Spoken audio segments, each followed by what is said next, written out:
Hello friends, வணக்கம். இன்றைக்கு உங்களுக்கு என்ன வீடியோ காட்ட போகிறேன்டா, கண்ணால் இருக்கிறது நண்டு குழம்பு வைக்க போகிறேன். அதுக்கு வெந்தயம் பெருஞ்சீரகம் நான் போட்டு வதங்கி கொண்டு வெங்காயத்தை பச்சை மிளகாய் உள்ளி எல்லாம் போட்டுட்டேன். அது வதங்கி கொண்டுட்டும் நாங்கள் பார்ப்போம் வதங்கி கொண்டாப்புறது. ஓகே, இப்போ பாருங்கள், வெங்காயம் வதங்கி வந்துட்டு இப்போ இந்த டைமில் தக்காளி பழத்தை போடப்போம்.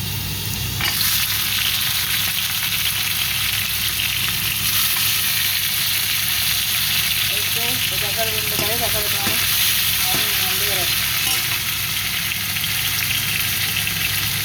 இப்போ வரணுங்க. தக்காளி பழம் வதங்கிட்டு இப்போ உடைச்சி வச்சுருக்கோம். நண்டை போட போகிறோம்.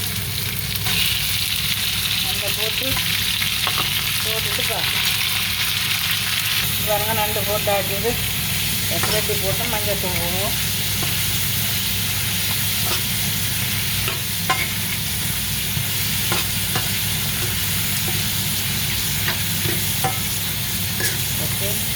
மஞ்சள் தூள்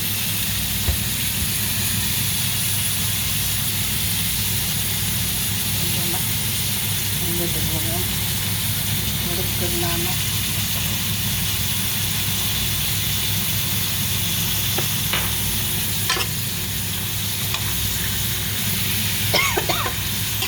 இப்போ உப்பு கொஞ்சம் போடுவோம். போட்டுட்டு கொஞ்சம் நேரம் மூடி விடுவோம். ரெடி போட்டு மூடி விடுவோம். மூடி விட்ட பிறகு கொஞ்சம் வந்தாப்புல பார்ப்போம். இப்போ வேணுங்க மூடி விட்டோன்னா அப்புறம் வந்து பார்ப்போம்.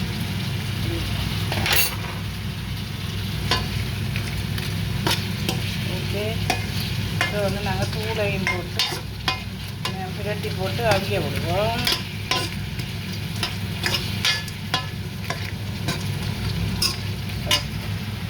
உங்களுக்கு உரத்துக்கு ஏற்ற மாதிரி நீங்கள் தூளை போடுங்க. நண்டு கறி இருந்தால் கொஞ்சம் உரைப்பாக இருந்தால் தான் புட்டுக்கு நல்லா இருக்கும்.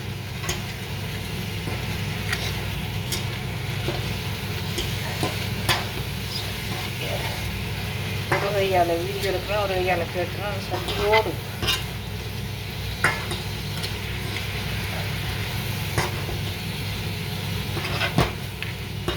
இதுதான் கஷ்டப்பட்டு வீடியோ எடுக்கிறது. நீங்கள் ஒரு தடவை சப்ஸ்கிரைப் பண்ணுறீங்களும் இல்லை, லைக் பண்ணுறீங்களும் இல்லை, கமெண்ட் பண்ணுறீங்களும் இல்லை. என்ன தான் எங்களுக்கு அது ஒரு வகையில் சப்போர்ட்டாக இருக்கு.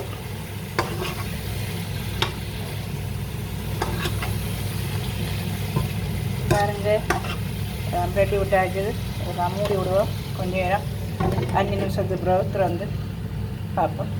இப்போ திறந்து பார்ப்போம்.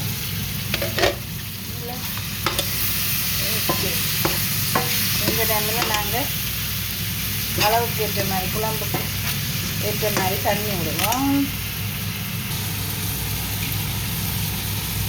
ஓகே, கொடுக்க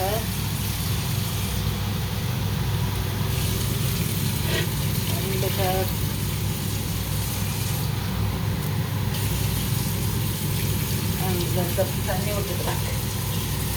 இப்போ நாங்கள் நல்லா கொண்டு சேர்த்து ரெட்டி போட்டு மூடி விடுவோம். கொதிக்கணும்.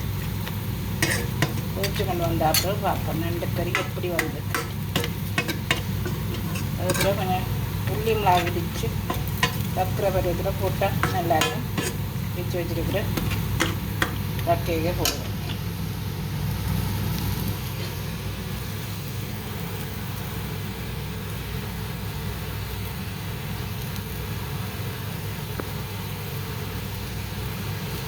ஓகே, இப்போ திறந்து பார்ப்போம்.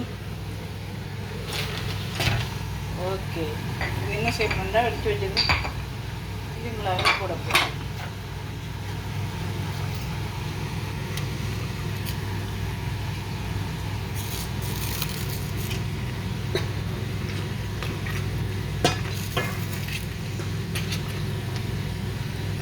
அந்த கறிக்கு தேச புளி இருந்தெல்லாம் பழப்புளி இருந்தெல்லாம் நான் இப்போ கொஞ்சம் பழப்புளி எடுத்து வச்சுக்கிறேன். கொஞ்சம் ஓகே.